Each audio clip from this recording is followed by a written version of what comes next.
people do, and and especially when you're measuring, what T cells are doing, they're not. But this is the closest test that I have found that really gives me, is it active or not? Because that's been the problem with chronic fatigue and chronic Lyme. I mean, going back to the 80s with chronic fatigue, is we had all these really elevated herpes viruses, EBV to HH6 to CMV, and we've been chasing them for what, 30 years? And I have to put a shout out right now. Those probably most people don't remember Dr. Paul Cheney. Paul was like really, he was one of the doctors involved in the Incline Village outbreak, and I think in 85 or 87 or 86, something like that. And he dedicated his life to treating chronic fatigue. He just recently passed away, I think about a month ago now, and about I think he was 75. He's a young man.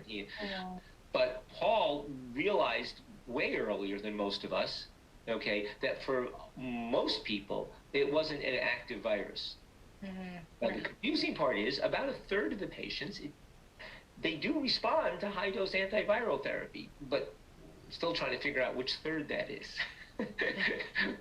But his point was that most people don't, is because it's not the problem.